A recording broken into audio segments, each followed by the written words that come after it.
le spectacle vivant a été un peu moteur, et puis ensuite l'audiovisuel s'est engouffré dans le système, parce que c'est infiniment moins coûteux de développer de l'emploi au projet et au contrat que de créer de l'emploi fixe et qui est plus rigide, etc., plus coûteux. Et donc toute la création d'emplois dans le secteur s'est beaucoup développée de cette manière-là. Autrement dit, le système a cherché son équilibre dans un déséquilibre. On peut dire ça comme ça. La pandémie, évidemment, pose beaucoup de questions maintenant, mais toute personne qui ne peut pas exercer son droit au travail doit pouvoir bénéficier d'un système qui compense ces périodes notamment de chômage. Et du coup, ça interroge sur le régime normal, en fait. C'est-à-dire que ce qui s'est passé collectivement, parce qu'il y a eu une pandémie qui a touché tout le monde, c'est des choses qui se passent individuellement pour certains des intermittents en temps normal. Parce qu'au régime général, quand il vous arrive un malheur dans la vie, vous tombez au chômage, vous êtes indemnisé. Alors que là, la différence, c'est que vous êtes un étage en dessous, en fait. C'est-à-dire que vous êtes déjà indemnisé en régime courant, et le jour où il vous arrive un trou de carrière, un problème, là, vous tombez hors de l'indemnisation. C'est quand même très différent des salariés en CDI.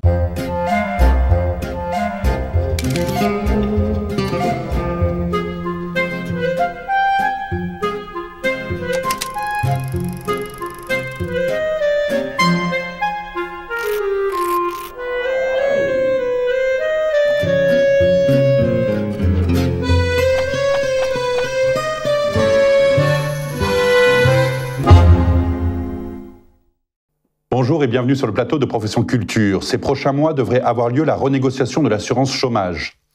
La discussion entre les partenaires sociaux sera nécessairement marquée par le contexte, notamment celui de la pandémie, qui a non seulement mis des pans entiers du secteur artistique à l'arrêt, mais a également mis de côté de manière temporaire la question de l'indemnisation des intermittents du spectacle. D'un côté, nous avons les salariés intermittents, artistes et techniciens, qui sortent d'une période très difficile, humainement comme professionnellement, en dépit des dispositifs mis en place par le gouvernement pour soutenir financièrement le secteur, employeurs comme salariés. D'un autre côté, nous avons une assurance chômage structurellement déficitaire. Avant même la crise sanitaire, la dette de l'Unédic était de 37 milliards d'euros. En 2 ans, elle a grimpé de 20 milliards pour atteindre les 64 milliards à la fin de 2021. Certains affirment que les régimes spéciaux pour les intérimaires, les techniciens, les artistes contribuent à ce déficit, quand d'autres le nient, du fait qu'il n'existe pas de caisse autonome propre au régime des intermittents, qui prouverait, du moins sur le plan comptable, un quelconque lien de cause à effet. Il y a ainsi 2 niveaux d'interrogation. Tout d'abord, que nous révèle le dernier rapport de l'Unédic sur la situation actuelle? Un dossier de synthèse vient de paraître. Et plus largement, les régimes spéciaux sont-ils viables au regard de l'important déficit de l'assurance chômage? Comment conjuguer in fine ces réalités, toutes les différences des faits et des interprétations? Pour répondre à ces interrogations, j'ai le plaisir de recevoir aujourd'hui sur le plateau Pierre-Michel Menger. Bonjour. Bonjour. Vous êtes sociologue, professeur au Collège de France, titulaire de la chaire de sociologie du travail créateur, et vous avez commis cet ouvrage, Les intermittents du spectacle, sociologie du travail flexible, il y a une dizaine d'années. Denis Gravouille, bonjour. Bonjour.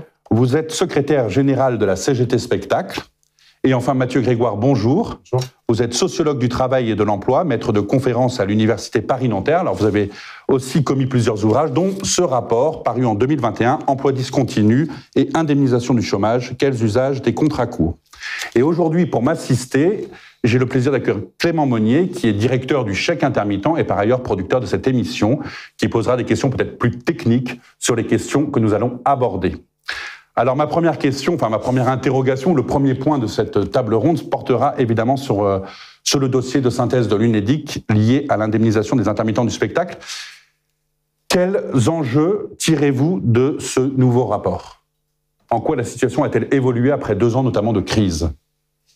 Alors, première chose, effectivement, on n'est pas dans la situation que l'on connaissait avant 2020. Là, on a une situation de l'emploi qui est catastrophique dans certains secteurs du spectacle, qui est très très partagée d'ailleurs entre l'audiovisuel cinéma, dont l'activité est portée par la demande notamment de programmes de fiction pour les plateformes, et le spectacle vivant, où évidemment à l'intérieur avec des nuances, les conséquences de la crise se font toujours sentir. D'autant plus que, par exemple, des interdictions de tenir des concerts debout ont encore eu lieu en février 2022, et que ça, pour l'instant, ça n'a pas du tout été l'occasion de mesures compensatoires de la part du précédent gouvernement ou de celui qui vient juste d'être nommé. Donc la situation de l'emploi, elle est telle qu'on voit des musiciennes, des musiciens notamment, dans certains secteurs qui n'ont quasiment pas pu travailler pendant 2 ans. Et ça va avoir un effet durable sur la situation de l'emploi. C'est bien pour ça que les questions de politique de l'emploi sont très attendues. Le gouvernement n'a pas pris de mesures au-delà du 31 août, donc c'est très bientôt.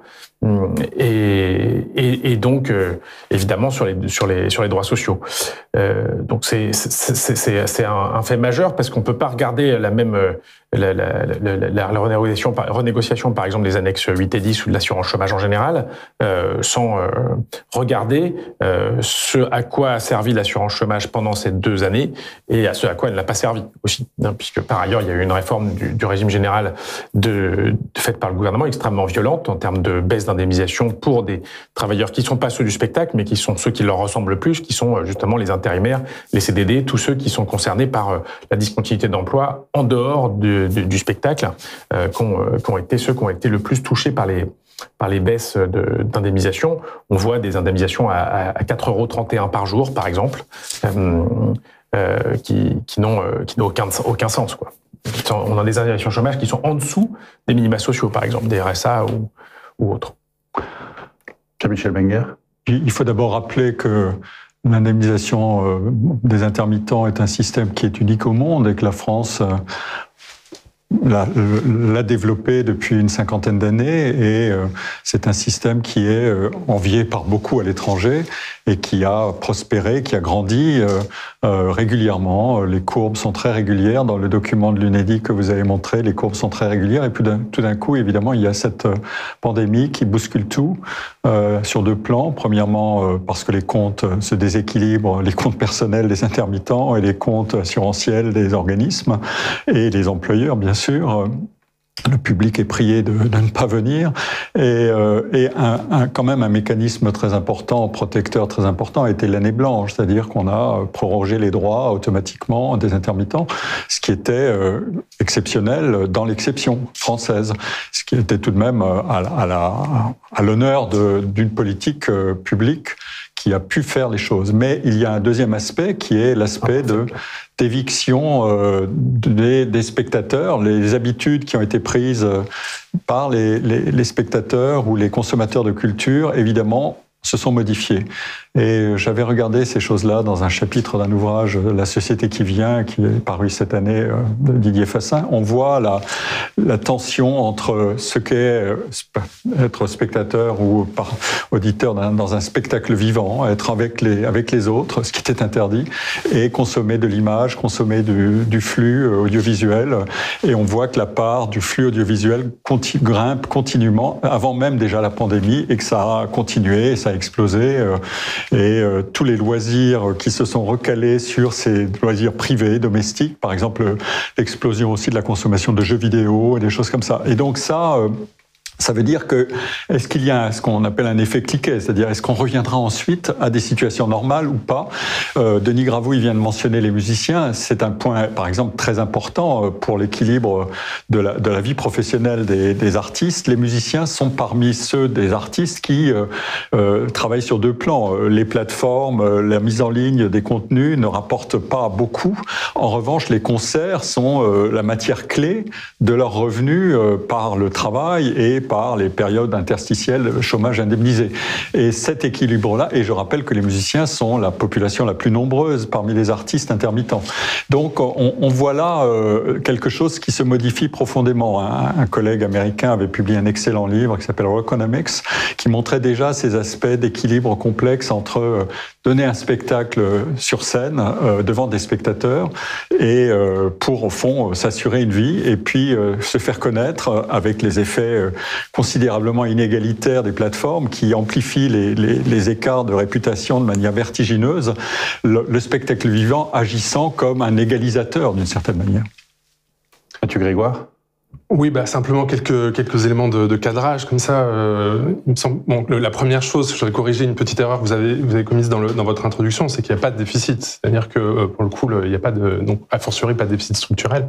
Puisque j'ai parlé de déficit structurel de l'assurance chômage de manière générale. J'ai bien compris. Donc qui est rappelé en février 2022 là par l'UNEDIC lui-même dans ses prévisions. Alors dans les prévisions justement, donc l'UNEDIC est en excédent depuis décembre dernier. Ah oui, depuis décembre, mais de manière générale.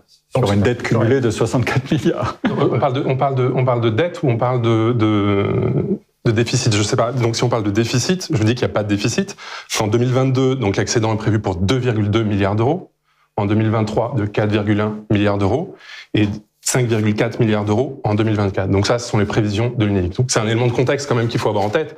C'est-à-dire qu'on peut parler de déficit de façon un peu réflexe. La situation actuelle de prévision, c'est qu'il y a un très gros excédent qui est prévu pour les trois prochaines années, ce qui n'exclut pas que le gouvernement ou le MEDEF décide de réduire ses contributions pour baisser cet excédent, ce qui arrive souvent, mais on est sur quelque chose qui est très politique. C'est une décision politique, quand il y a des excédents, de baisser les contributions patronales notamment. Bon, donc ça, c'est pas à exclure, mais disons que le contexte, c'est quand même celui d'un excédent de l'assurance chômage. Je dis pas d'ailleurs que c'est une excellente nouvelle, parce que c'est pour beaucoup l'effet d'une réforme de l'assurance chômage qui a été extrêmement dure avec les intermittents hors spectacle et qui prive beaucoup d'intermittents hors du spectacle de tout droit, et on en voit aujourd'hui les effets. Enfin, on voit que cet été, on manque de saisonniers. Il y aura pas de maître nageur à la piscine du camping pour surveiller la piscine, simplement parce que ces saisonniers, ils savent pas ce qu'ils vont devenir le 1er septembre. Ils ont plus d'assurance chômage, et donc effectivement, ça décourage les vocations. Et donc, il me semble que là, on est dans le sujet, parce que c'est cette même discontinuité de l'emploi qui interroge, c'est-à-dire qu'est-ce qu'on fait quand l'emploi est discontinu, le jour où on n'a plus besoin du maître nageur au bord de la piscine. Est-ce que il faut un CDI? Est-ce que ça a un sens? Est-ce que l'intermittence s'impose pour lui? Donc voilà. En tout cas, donc ça c'est le premier point que je voulais aborder, c'était cet excédent. Le deuxième point, c'est de dire que dans le contexte, on l'a pas dit, mais il y a eu historiquement un accord en 2016 qui est extrêmement important, parce que c'est un accord qui a été signé, alors notamment par la CGT Spectacle, on a été la cheville ouvrière en quelque sorte, mais qui a été signé par l'ensemble des fédérations du spectacle et par l'ensemble des employeurs du secteur. Cet accord de 2016, il revient sur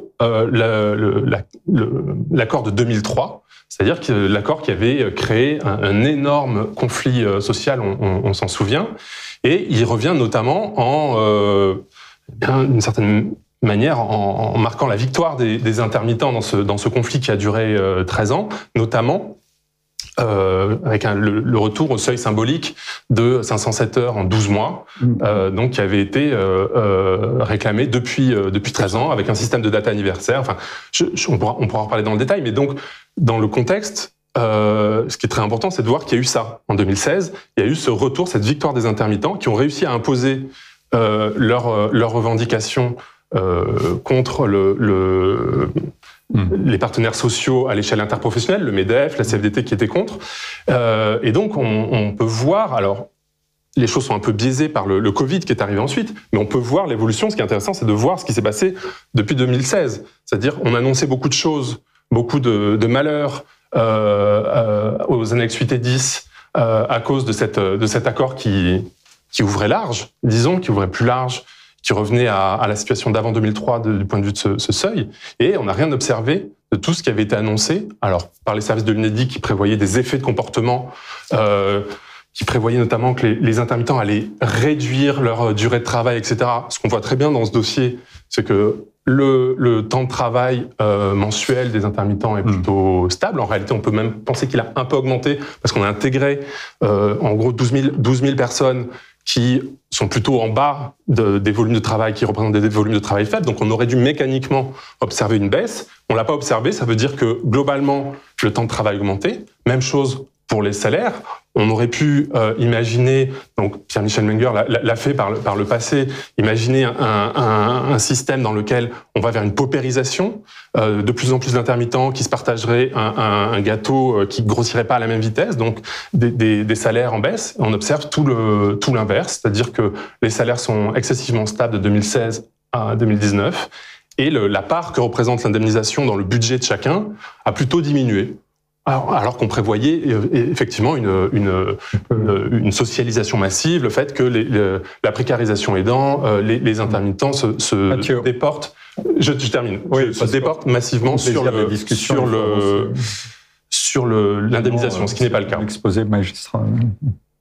Non, je voulais poser une question à Denis Gravouille et Mathieu aussi. C'est en fait, les comptes de l'UNEDIC en général, l'assurance chômage en général, les comptes peuvent être déséquilibrés à un moment, puis se redresser à un autre moment, etc. Et Mathieu vient de dire 1,5 milliard d'excédent sur un fonds qui est le cumulé de dettes ou de déséquilibre qui a atteint des sommes très importantes, 64 milliards. Ce qui est intéressant dans le cas des annexes 8 et 10, et probablement aussi de l'annexe 4, c'est que ça n'a jamais été équilibré. Ça a toujours été déséquilibré. Depuis 85, c'est à peu près 1 milliard. Progressivement, c'est un régime de croisière d'1 milliard qui s'est de déséquilibre ou de déficit, d'écart entre les recettes et les dépenses. Alors, je veux, pour être sûr d'avoir bien compris, on m'a dit que le mot déficit n'était pas le bon, que c'était plutôt le mot dette. Il faut dire déséquilibre entre les dépenses et les recettes. C'est aussi simple que ça. Ça dépend qui est compensé ensuite par la Caisse générale, la solidarité interprofessionnelle. Donc il y a un mécanisme en quelque sorte de régime de croisière qui s'est créé et qui existe. Voilà. Donc c'est une première observation. La deuxième observation à propos de ce que disait Mathieu, 2016, on a effectivement retour à la fameuse date anniversaire. Il y a dans mon livre un graphique extraordinaire sur quelle est la vitesse à laquelle on peut accumuler des droits en fonction de la date anniversaire. Je vous invite à y regarder de près. Mais ce qui a été fait aussi en 2016, c'était tout un ensemble de mécanismes. Vous savez, l'assurance chômage des intermittents du spectacle, c'est une série de réglages paramétriques. C'est ça l'essentiel des discussions. Soit le principe est aboli, mais il ne l'est jamais, soit on fait des réglages paramétriques. Et là, par exemple, on a réduit le cumul indemnité-salaire. On l'a abaissé, on a créé une nouvelle formule ou défini une nouvelle formule de calcul d'allocation journalière, créé une franchise de congés payés, etc. Et le taux de contribution des contrats a beaucoup augmenté à ce moment-là pour corriger, en fait. C'est pour maintenir l'enveloppe dans laquelle fonctionne ce système d'écart en dépenses-recettes. Il est à peu près, le déséquilibre est à peu près constant, mais avec une population qui a grandi. Donc le jeu permanent, c'est ça. C'est comment fait-on pour contenir la croissance des effectifs qui est régulière, qui n'est pas explosive, mais qui est régulière, tout en maintenant l'essentiel de la philosophie générale du système, c'est-à-dire la flexi-sécurité assurée, en quelque sorte, qui est l'essence même de ce système.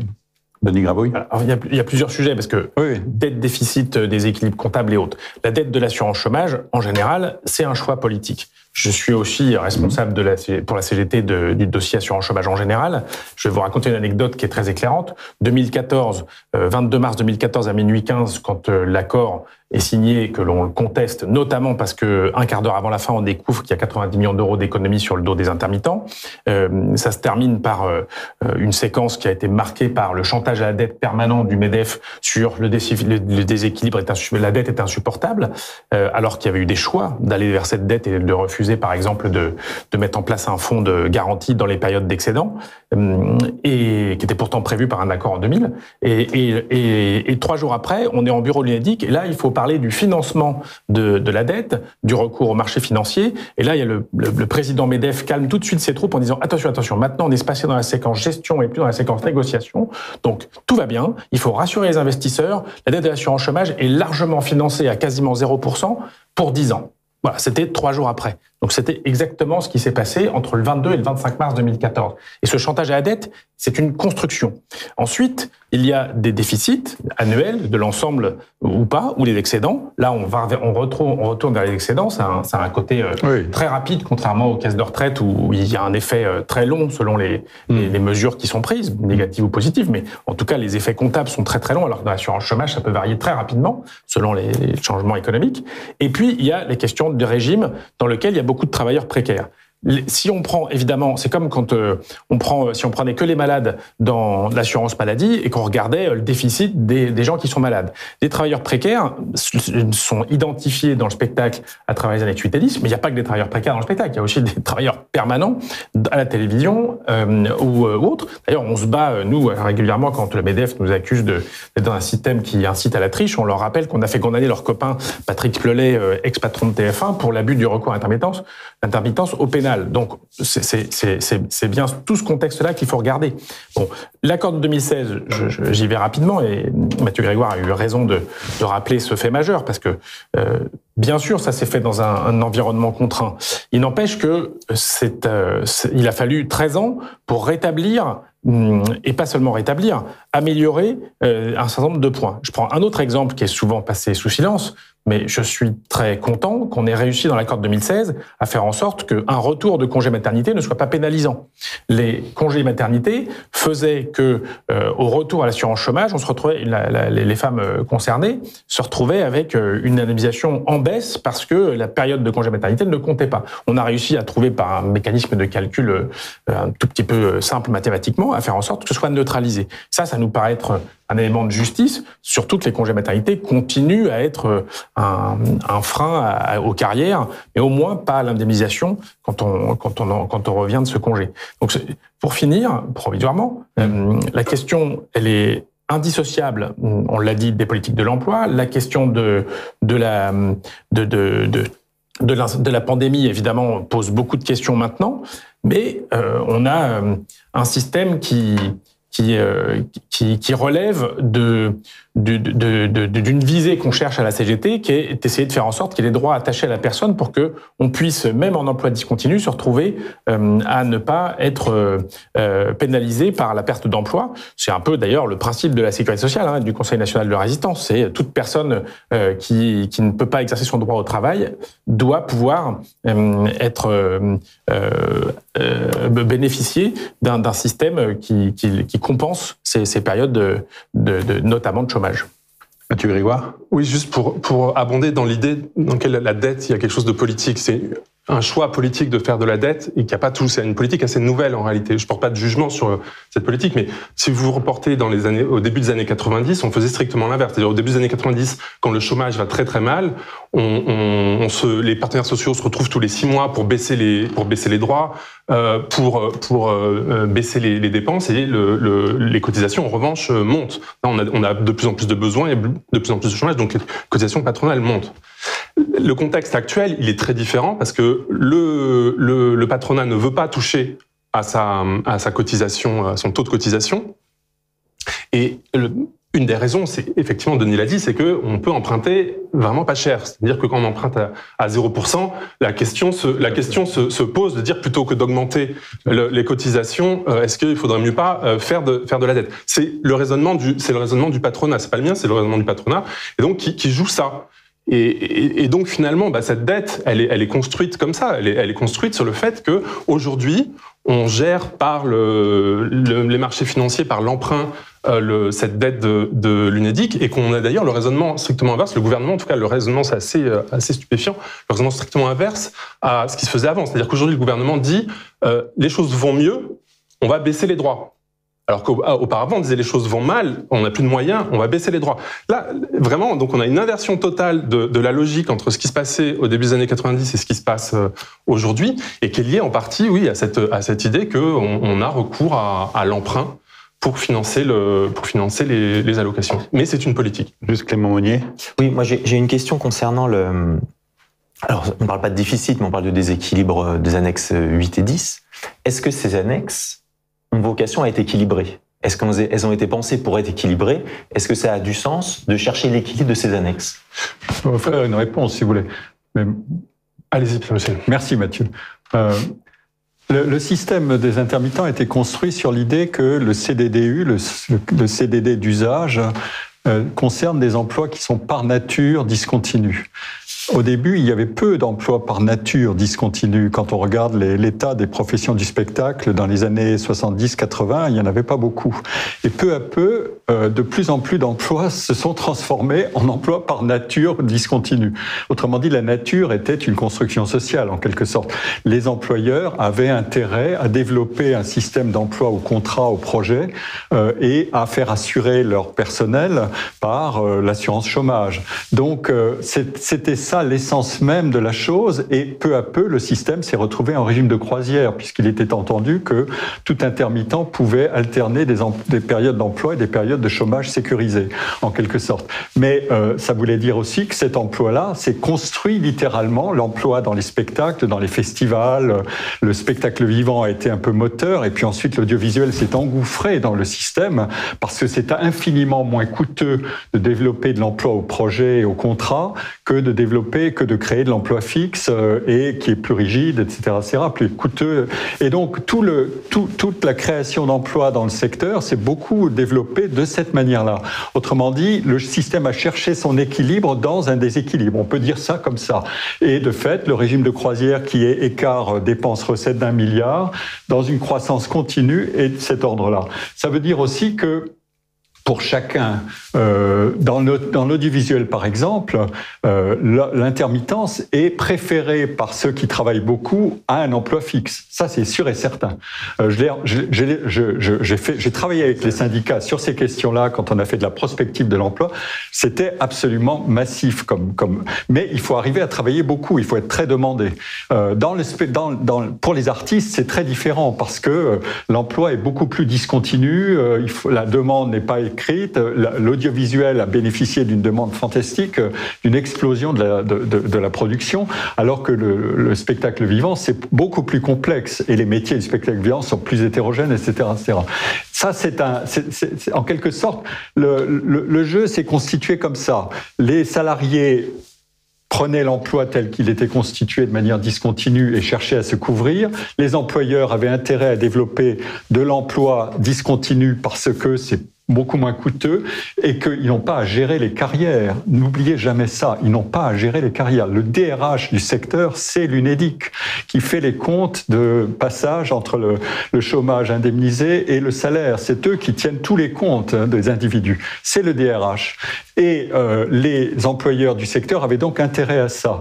Un des grands problèmes d'ailleurs de ce DRH UNEDIC, c'est qu'il ne prend pas en compte la retraite, qui est misérable pour les intermittents en moyenne. Un de mes étudiants, Vincent Cardon, l'a étudié, et ça c'est une sorte de bombe sociale qui n'explose toujours pas, mais qui est quand même à retardement et qui est assez sérieuse.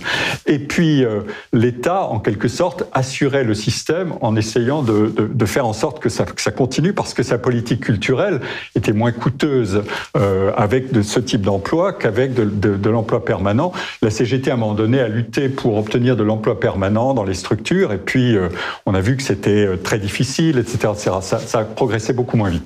Voilà, c'est un peu la géométrie du système. Denis Gravouille ? Ou Mathieu, vas-y, je vais... Oui, non, mais je vais essayer de répondre à la question qui m'était posée sur le fait de savoir est-ce qu'on doit arriver à un ratio de 1 pour 1, c'est-à-dire 1 euro d'allocation pour 1 euro de cotisation. Est-ce que c'est ça le but ? Si c'est ça le but, l'idée, ce serait de faire une caisse autonome, c'est-à-dire de dire aux intermittents, à des gens qui sont dans la précarité, d'être solidaires avec eux-mêmes. C'est-à-dire de se débrouiller tout seuls, entre eux, pour créer des mécanismes de solidarité entre eux. Ou avec leurs employeurs, évidemment. Mais donc, dans une case. C'est l'hypothèse de la caisse autonome, qui est régulièrement mise sur le devant de la scène par certains et contre lequel, par exemple, Denis Gravouille lutte. En disant, il faut inscrire... C'est Elisabeth Borne, par exemple, qui l'a dit le 11 mai dernier et qui est devenue Première ministre. Donc, on verra bien. Alors, simplement, dans la logique qui est celle de la sécurité sociale, la logique historique de la sécurité sociale, l'idée, c'est de mutualiser à grande échelle des risques divers. Pas forcément les mêmes, d'ailleurs, c'est pas un risque qu'on assure pour tout le monde. Je vous donne un seul exemple qui il me semble très parlant, c'est le congé maternité. Tout le monde paye le congé maternité, les hommes et les femmes. les femmes en âge de procréer comme les femmes qui ne sont plus en âge de procréer. Tout le monde cotise.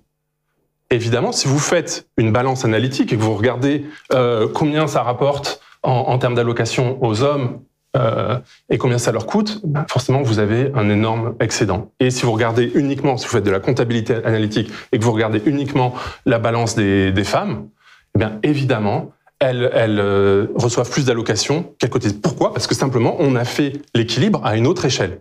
C'est exactement ce qui se passe avec l'assurance chômage. On fait l'équilibre à l'échelle globale, et quand on zoome sur les intérimaires, sur les intermittents, sur les CDD, on retrouve forcément un écart, une différence entre les allocations et les cotisations. La question qui me paraît plus légitime que celle du déficit, c'est celle du coût, c'est-à-dire combien ça coûte. On ne peut pas s'absoudre de tout principe d'économie parce que la question du déficit ne fait pas sens. Alors, un ratio qui est souvent regardé, c'est de savoir combien pour un euro de cotisation on a d'allocation.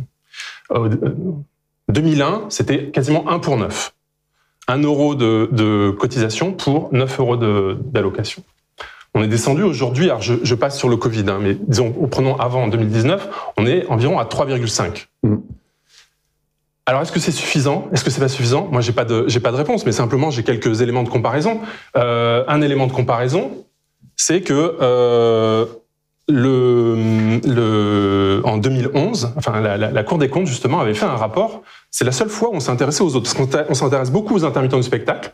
On fait beaucoup de balance analytique sur les intermittents du spectacle, mais rarement sur les autres. C'est quand même assez stupéfiant. Et alors, la Cour des comptes avait fait ça sur d'autres publics, parce qu'elle s'était fait taper sur les doigts, justement, sur un rapport un petit peu tendancieux sur les intermittents. Elle avait montré que pour les CDD, dans l'ensemble, alors c'était en 2011, c'est un peu daté, eh bien, ce rapport était de 3,5. Donc le rapport qu'on observe aujourd'hui, alors quand je dis aujourd'hui c'est 2019, avant la crise évidemment, c'est exactement le même que celui qu'on observait en 2011 pour l'ensemble des CDD. Donc c'est quand même quelque chose qui est très faible.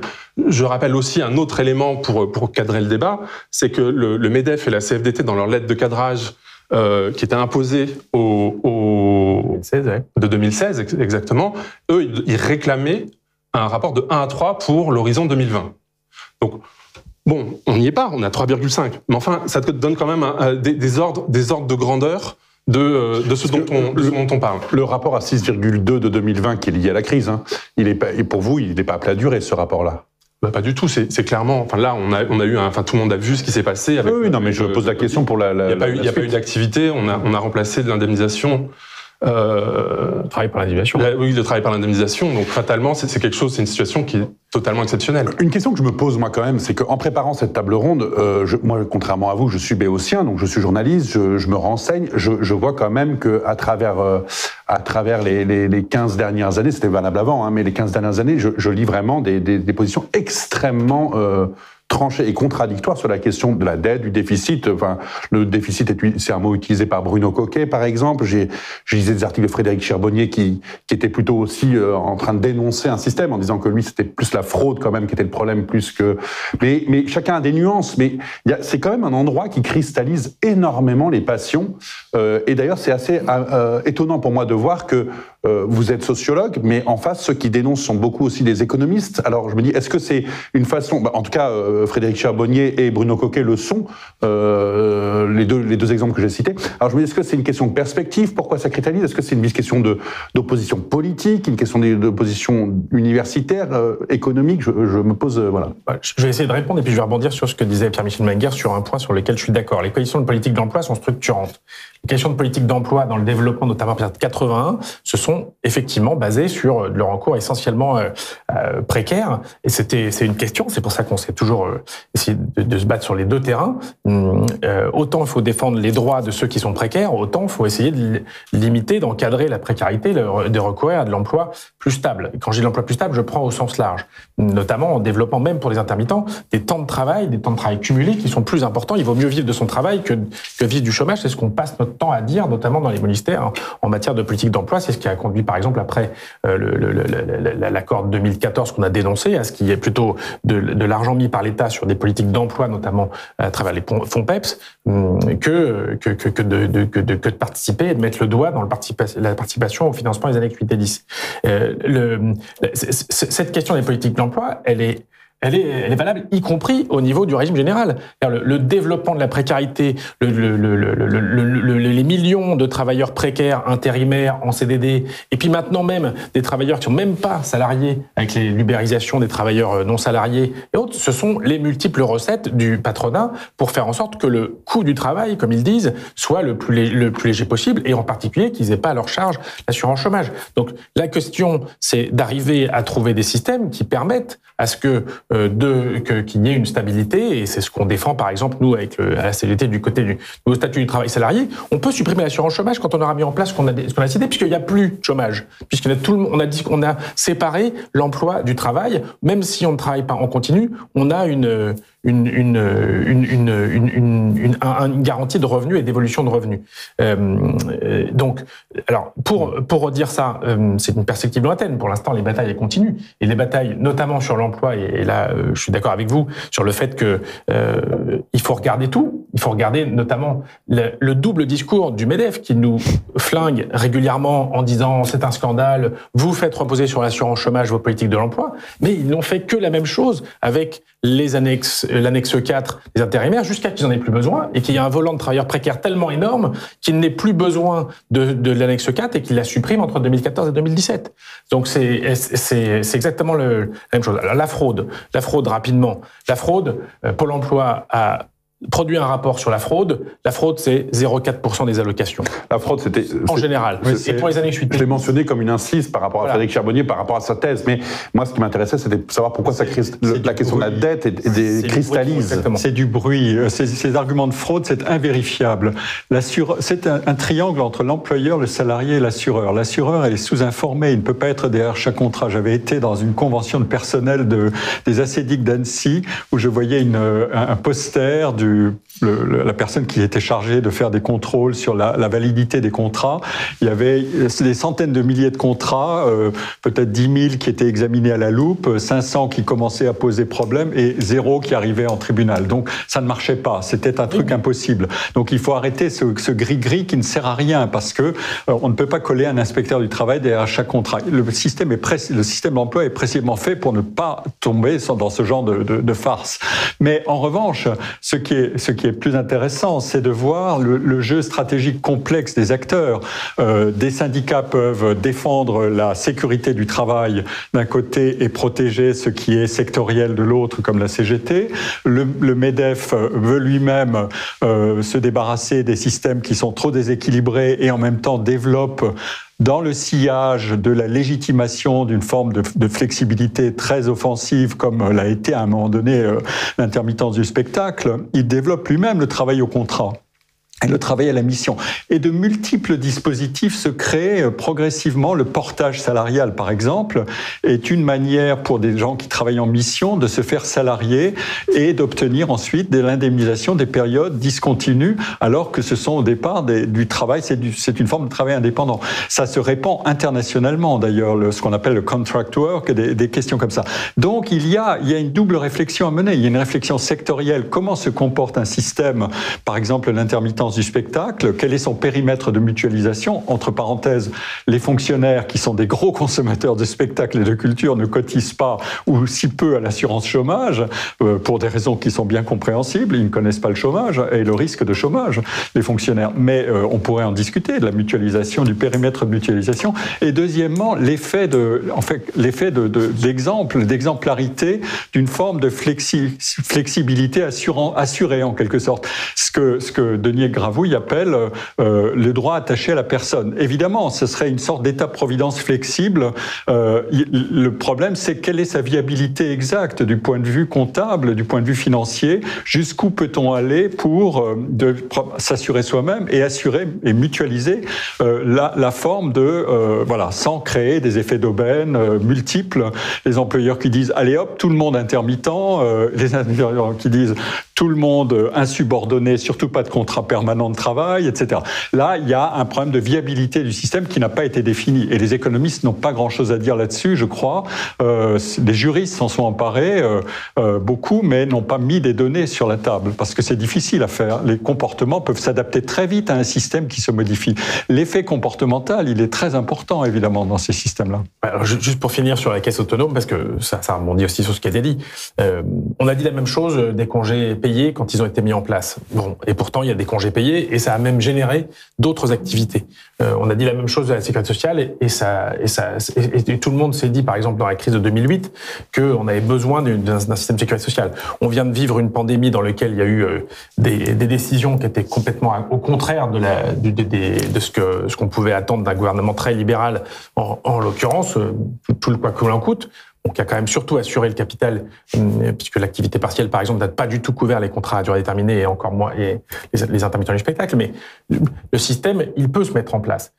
Il faut évidemment des règles. Moi, je suis persuadé qu'on est capable de mettre en place un système qui soit justement sortir de cet entre-deux de la dépendance pour une part à une assurance chômage, alors qu'on est en mesure d'avancer sur un système qui soit plus viable à long terme. Sur la caisse autonome, c'est un débat qu'il va falloir avoir, qui est le cas. Quand je disais tout à l'heure, en interrompant Mathieu Grégoire, que la première ministre actuelle, qui était ministre du Travail, le 11 mai dernier, à l'occasion d'un Conseil national des professions du spectacle, c'est-à-dire une grande conférence sociale, on va dire, du spectacle qui se réunit de temps en temps et qui se faisait en pleine crise, on était en pleine occupation de plus d'une centaine de lieux culturels et en bataille contre la réforme de l'assurance chômage de point de vue général. La ministre du Travail, sans être contredite par la ministre de la Culture de l'époque, Madame Bachelot, a dit c'est normal d'aider les intermittents, les annexes 8 et 10 sont une subvention culturelle.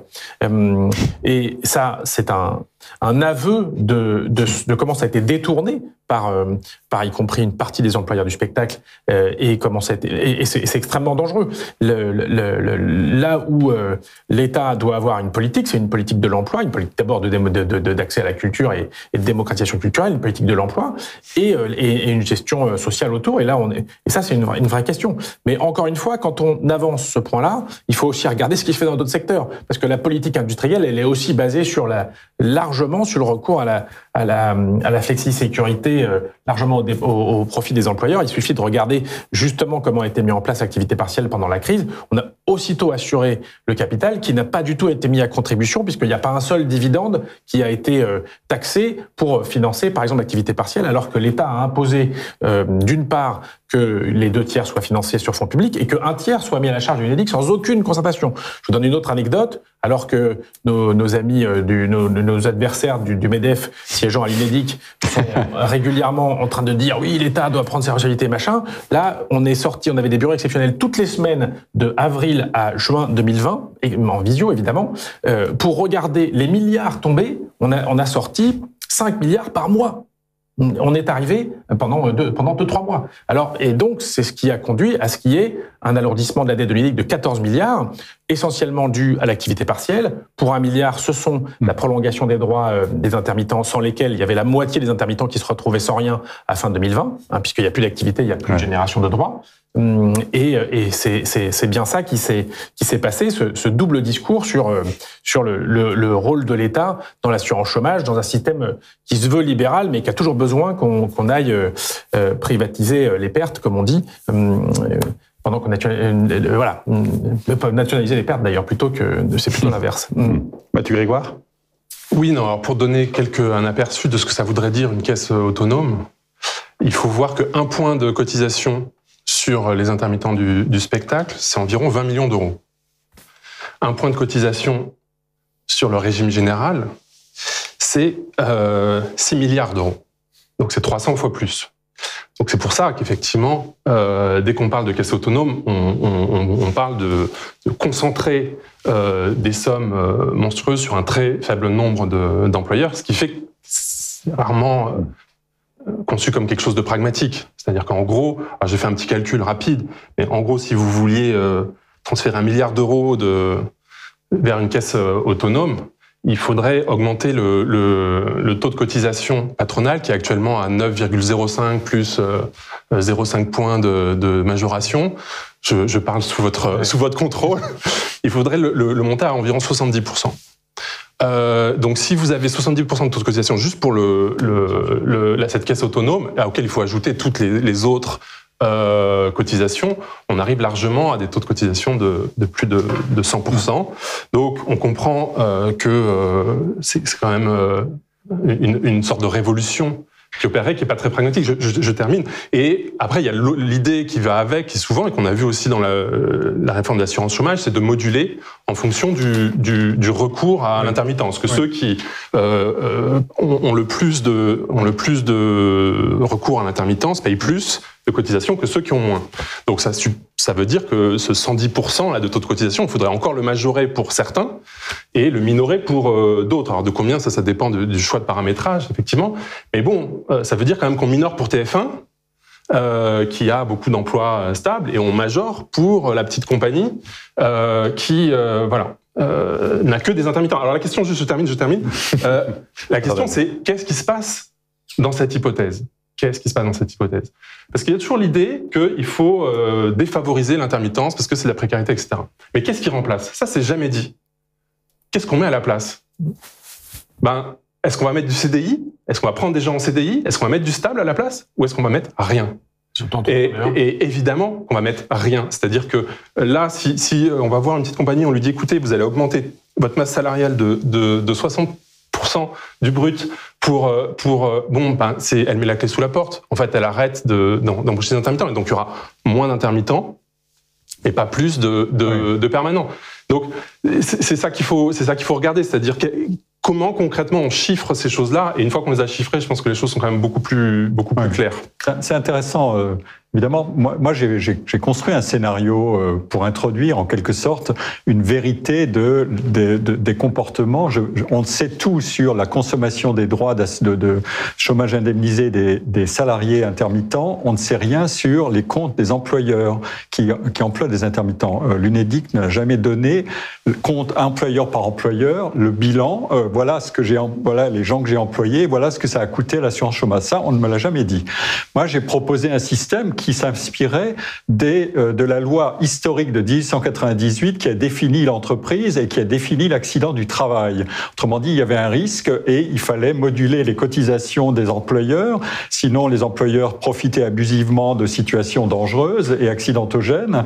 Et on a dit aux employeurs, si vous créez des risques d'accident, vous payerez plus. Et on regardait ça. Et ensuite, on peut l'adapter tout à fait. J'ai pensé qu'on peut l'adapter à l'assurance chômage en faisant rentrer dans le jeu des modulations de ces bonus-malus selon le caractère spécifique des secteurs. Et l'État ou les collectivités locales pourraient entrer dedans en disant « nous, on prend notre part, puisque nous sommes les employeurs directs ou indirects de ces intermittents du spectacle, nous entrons dans le financement pour absorber une surcotisation qui ne va pas pénaliser, par exemple, des petites compagnies, ce qui est effectivement un problème. C'est beaucoup plus vrai encore dans des industries non capitalistiques, industries créatives, entre guillemets, non capitalistiques comme le spectacle vivant, que dans des industries créatives capitalistiques comme l'audiovisuel et le cinéma. Là, on pourrait quand même un peu moduler tout notre discours en fonction des cas. Et c'est exactement ça que je proposais.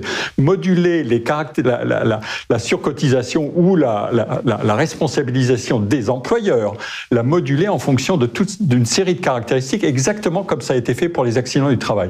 Mais bon, voilà des idées qui sont lancées. Cela dit, la culture du bonus-malus, elle est entrée par la porte dans l'assurance chômage, avec toutes sortes de considérations sur lesquelles on peut parler. Mais effectivement, le problème c'est qu'on n'a pas voulu mettre les comptes assurantiels des employeurs sur la table. Et ça, c'est quand même un peu embêtant, je trouve. Il y a une sorte d'asymétrie, ce qui fait que, pour résumer mon propos, c'est un système où chacun des acteurs a un peu un double jeu. C'est-à-dire que les employeurs du secteur doivent être proches des employeurs en général, mais préserver leur système. L'assurance chômage, elle est sous contrainte du paritarisme d'un ménage à trois de l'État qui dit ne touchez pas trop à ça parce que sinon ma politique culturelle va partir en vrille. Et les syndicats doivent défendre un système de flexi-sécurité tout en disant ça n'est pas l'alpha et l'oméga de l'emploi dans ce pays, parce que le CDI compte malgré tout à 80%, etc. On ne va pas transformer tout le monde en intermittent. Donc on joue un jeu assez compliqué et les négociations triennales, comme celle qui va s'ouvrir à l'automne, elles vont recommencer de justement, parce que le temps presse maintenant, sur ces renégociations triennales. Alors, qu'est-ce que vous en attendez? Si vous deviez définir un objectif, parce que malheureusement on ne va pas pouvoir s'étendre, chacun un objectif des 3 années à venir, quel serait-il selon vous et selon vos positions à chacun respectives? En l'occurrence, moi, je vais être dans la négociation, donc s'il y en a une, donc je vais en parler rapidement, mais il y a 3 points. D'abord, il y a un gros enjeu puisque s'il n'y avait pas le régime des intermittents, qu'est-ce qu'il y aurait? Il y aurait certainement, comme dans plein de pays européens ou mondiaux, des travailleurs dits freelance, c'est-à-dire dits indépendants, et donc énormément d'auto-entrepreneurs. D'ailleurs, on voit ce phénomène se développer et c'est une catastrophe. D'ailleurs, c'est même une catastrophe selon certains employeurs qui voient ça comme une concurrence. Donc là-dessus, il y a besoin de documentation sur ce point-là qui est extrêmement important. Deuxièmement, les suites de l'année blanche. Le gouvernement a certes été plus généreux, entre guillemets, avec les intermittents qu'avec le reste des chômeurs qu'il a massacrés par sa réforme d'assurance chômage, mais en attendant, les suites de l'année blanche, là, on le voit bien en sortie, pour ceux les plus touchés, c'était totalement insuffisant. On voit des gens qui se retrouvent avec des allocations très faibles ou qui ont juste 6 mois pour se refaire, ceux qui ont eu le plus perdu de temps de travail. Donc là-dessus, il y a un gros problème. Et puis maintenant, on voit des dossiers de gens qui sont dans l'articulation. J'ai pas le temps de rentrer dans les détails, je renvoie sur notre site. On a des gros trous dans la raquette. Et puis surtout les futures négociations. Alors, on est censé avoir une lettre de cadrage en amont du 1er novembre. La règle générale d'assurance chômage s'arrête au 1er novembre 2022. C'est très bientôt, c'est juste après l'été.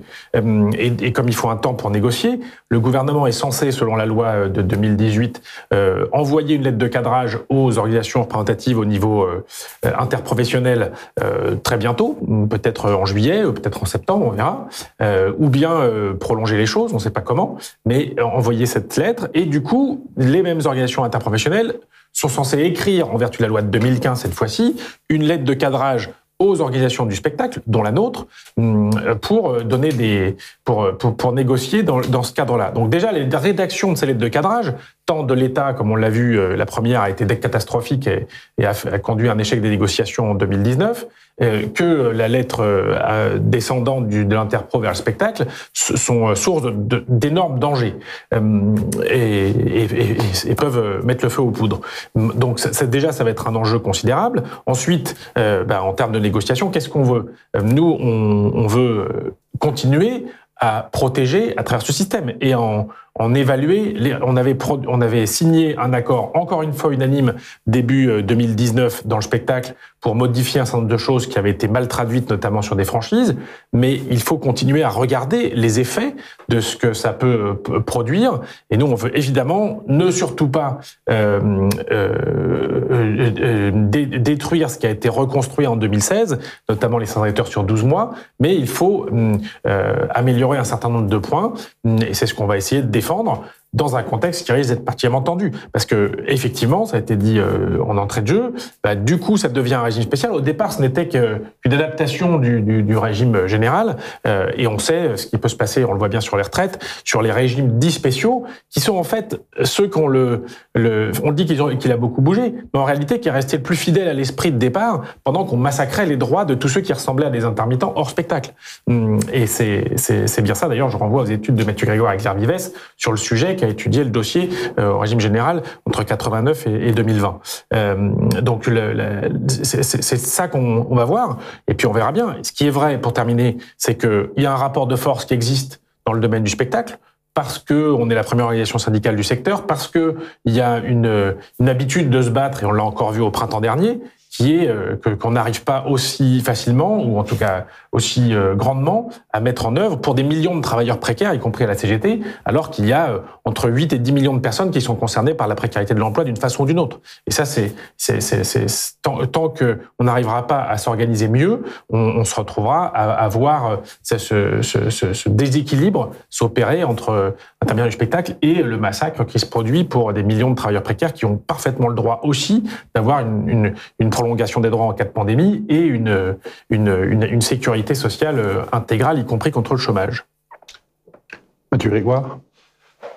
Oui, alors, bon, pour la période qui s'ouvre, je vais te dire que moi, je souhaiterais deux choses. La première chose, c'est que le débat public se fasse dans plus de mesures possibles, qu'il y ait le moins d'outrance possible et qu'on arrive enfin à dépassionner, pour répondre à la question de tout à l'heure, dépassionner un petit peu le sujet. Et je pense que le fait de chiffrer, d'essayer de vraiment mettre sur la table les différentes options permettent cette façon de dépassionner le débat. Enfin, en tout cas, on peut l'espérer, même si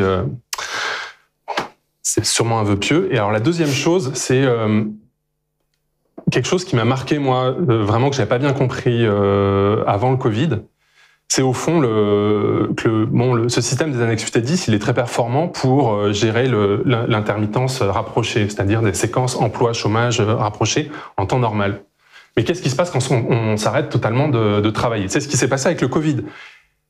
Et on a vu que la conséquence, si rien n'avait été fait, on envoyait tout le monde au RSA. C'était ça et des gens extrêmement professionnels, reconnus, etc. C'était ça qui était prévu en quelque sorte. Alors évidemment, le gouvernement a fait l'année blanche, etc. Et du coup, ça interroge sur le régime normal, en fait. C'est-à-dire que ce qui s'est passé collectivement, parce qu'il y a eu une pandémie qui a touché tout le monde, c'est des choses qui se passent individuellement pour certains des intermittents en temps normal, parce qu'ils se blessent, parce qu'ils ont un problème familial, parce que pour X raisons, ils peuvent avoir un trou de carrière, un moment très difficile qu'on ne sait pas gérer. Et là, il arrive ce qui aurait dû arriver à tout le monde s'il n'y avait pas eu cette année blanche. C'est-à-dire, c'est tout de suite le RSA, c'est tout de suite pour des gens qui ont, 50 ans, 55 ans, qui sont hyper reconnus, etc. Donc là, on a quand même quelque chose qui est clairement un dysfonctionnement et sur lequel il faudrait, il me semble, réfléchir. Alors là aussi, je sens que c'est un vœu pieux parce que il s'agirait de mettre encore davantage de sécurisation là où le gouvernement est plutôt sur l'idée d'en retirer.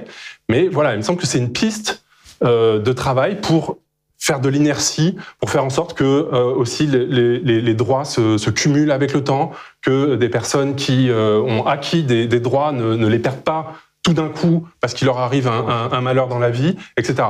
Et c'est quelque chose qui est différent du régime général, parce qu'au régime général, quand il vous arrive un malheur dans la vie, vous tombez au chômage, vous êtes indemnisé. Alors que là, la différence, c'est que vous êtes un étage en dessous, en fait. C'est-à-dire que vous êtes déjà indemnisé en régime courant, et le jour où vous arrive un trou de carrière, un problème, là, vous tombez hors de l'indemnisation. C'est quand même très différent des salariés en CDI. Et Pierre-Michel Menger ? Oui, d'abord, le plaidoyer pour la connaissance, il est indispensable. C'est un système qui est difficile à déchiffrer. Les rapports publics se sont empilés les uns sur les autres, on n'y voyait rien. Quand vous regardez les données, vous comprenez très vite, mais avec précision, comment ça fonctionne au juste. C'est ce que j'ai essayé de faire. Et le gain à l'information partagée est essentiel. Par exemple, il serait intéressant de savoir quels sont les coûts et les bénéfices pour l'État, mais aussi pour les collectivités locales du système d'emploi intermittent. Les collectivités locales, c'est 2/3 du financement de la politique publique. Or, c'est l'État qui prend tout ça. Et donc, voilà. Et quelle est la différence de comportement entre les deux secteurs audiovisuels d'un côté et spectacle vivant de l'autre? Ce sont des points essentiels à bien mettre en évidence pour éviter le bruit du théâtre d'arguments qui brouillent toujours tout au départ. Ça, on pourrait s'éviter quand même la foire aux arguments fallacieux. Ça, la fraude, l'aubaine, les machins comme ça ne sert à rien. Donc ça, c'est un premier point. Le deuxième point, c'est Qu'est-ce que voudrait dire un État-providence flexible? Autrement dit, incorporer des mécanismes d'assurance personnelle, qu'est-ce que ça veut dire au juste? Est-ce qu'on pourrait prendre la chose au sérieux et faire des scénarios d'analyse pour voir ce que ça veut dire précisément? Le troisième point, c'est quelle est au fond la définition maintenant du périmètre de la flexibilité contractuelle? Le CDD d'usage liste une série de domaines, mais on voit bien que le système fuit dans beaucoup de directions et que parce que le portage, parce que l'ubérisation de l'emploi, etc. Autrement dit, la carte de la flexibilité contractuelle, elle s'élargit et en quelque sorte, elle se dilue. Et elle va même vers l'auto-entrepreneur, l'indépendance, etc., le contract working. Et ça, ce sont des évolutions qui sont lourdes parce que les plateformes, parce que la digitalisation de l'emploi, parce que l'emploi à distance, etc., etc. Parce que la mondialisation des emplois d'experts ou de moindres experts, qui est je vous emploie pour telle mission, même si vous êtes au bout du monde, etc. Donc, ce sont des évolutions essentielles. Et l'intermittence est une forme de, si on veut, de laboratoire, mais qu'il faut regarder de très près pour comprendre exactement tous ces mécanismes. Et au fond, c'est ça le vœu d'un scientifique, c'est de dire mettez-nous dans les mains les données les plus sûres et d'une certaine manière l'UNEDIC a fait un travail, mais il y a beaucoup d'autres choses à faire pour analyser le comportement de chaque acteur, précisément les employeurs du secteur, le comportement des employeurs en général sur la flexibilité contractuelle dont ils tirent avantage aussi pour leur propre politique de l'emploi, le comportement de l'État qui est celui qui administre le paritarisme comme un ménage à 3, alors que ça devrait être un ménage à 2, etc., etc. Voilà, c'est un peu ça, et éviter le théâtre d'ombre, parce que chacun a, comme je le disais, c'est un double jeu perpétuel. Donc ça, on le sait maintenant. Donc évitons ce genre de farce un peu, voilà. Merci beaucoup à tous les quatre d'avoir été présents sur ce plateau. Dernière question que je pose à tous mes invités. Alors là, on redescend à des choses plus de la création artistique, plus vivante peut-être de ce point de vue-là. Un coup de cœur artistique récent que vous avez eu et que vous voulez partager à nos spectateurs. Je ne sais pas qui veut commencer. Moi, je veux bien dire un mot d'un orchestre que j'adore, qui est formé d'intermittents. C'est d'ailleurs un des grands apports de... Oui, non, bien sûr, des grands professionnels, mais qui travaillent sous régime d'emploi intermittent. C'est l'Orchestre des siècles, qui est dirigé par François-Xavier Roth. On a eu une révolution dans la musique sérieuse ou classique, qui était la révolution baroque. Tous ces ensembles baroques sont des ensembles intermittents. Ce sont des poules de musiciens qui se déplacent d'un ensemble à l'autre avec des récurrences d'emploi, etc. Il se trouve que l'Orchestre des siècles étend le répertoire beaucoup plus loin, dans le 19e et même le 20e siècle. J'ai assisté à un magnifique concert Stravinsky-Xenakis par l'Orchestre des siècles, qui au départ jouait plutôt du répertoire fin 18e, début 19e siècle, et qui l'a étendu. Et j'ai trouvé ça sensationnel à la Cité de la musique. Voilà. Merci beaucoup. Oui, alors quand vous m'avez posé la question en préparant l'émission, j'ai répondu Jacob Hardvert, qui est un guitariste danois qui adapte des standards du classique au jazz. Mais en fait, c'était un prétexte pour rendre hommage à France Musique notamment et à la chronique de Max Dozone, que j'écoute régulièrement et qui me fait justement découvrir très très régulièrement des musiciens nouveaux et des musiques nouvelles, et qui, pour le coup, voilà, on est dans le service public, et un service public qui oblige le spectateur que je suis à des efforts, à ne pas me servir ce que j'ai envie d'entendre a priori, etc. Et je trouve que c'est intéressant de voir que cette position-là de fonctionnaire, ou pas fonctionnaire, mais de service public, va permettre justement de bousculer un tout petit peu le spectateur, et de pas être dans une logique purement marchande où on vous balance ce que vous avez envie d'entendre. Et donc régulièrement, en écoutant cette chronique le matin, ou plutôt par podcast d'ailleurs, je découvre des musiciens comme ce musicien danois qui est formidable. Merci Mathieu Grégoire. Denis Grabouille. Alors, j'avais dit dans un premier temps que je me souviendrai d'une très bonne pièce de et avec Daniel Pénac, Bartleby, mon frère. Mais je suis en train de rechercher une autre pièce, parce qu'il faut encourager des jeunes, et en particulier des jeunes femmes, une pièce qui s'est jouée, et je vais pas retrouver le titre maintenant, à la Philharmonie, une création d'ex-élèves du Conservatoire dramatique, qui était une création de musique contemporaine, d'opéra contemporain, avec notamment comme autrice Marie Soubestre. Et en plus, ce sont des jeunes qui justement, ça renvoie à un autre débat, qui ont besoin à ce qu'il n'y ait pas que 2 ou 3 représentations de leur pièce. Ah oui. Ça, c'est le dernier rapport de la Cour des comptes en mai dernier qui parlait de ça. Merci. Et Clément Monnier? Moi, je vais quitter les arts vivants puisque je vous parlais de l'exposition Gaudi au musée d'Orsay, qui est mon coup de cœur récent, où bien sûr on voit le Gaudi qu'on connaît avec ses villas magnifiques, mais aussi on a accès à tout un mobilier qui pour moi était inconnu et qui reflète bien son univers et qui aide à comprendre tout son univers au-delà de la Sagrada Familia et des grandes figures de sa création. Merci encore à tous les 4 d'avoir été sur ce plateau. Merci à Tony et Yvan à la réalisation. Merci à mes collaborateurs, Hugues Noirtin, Maëlys Jolin, à notre directrice de production Marine Chantegrel. Merci à vous tous d'avoir suivi cette émission. N'hésitez pas à vous abonner à notre chaîne YouTube, à nous suivre sur les réseaux sociaux, à diffuser nos émissions. Nous sommes un média indépendant, nous ne dépendons que de vous et je vous souhaite une bonne journée.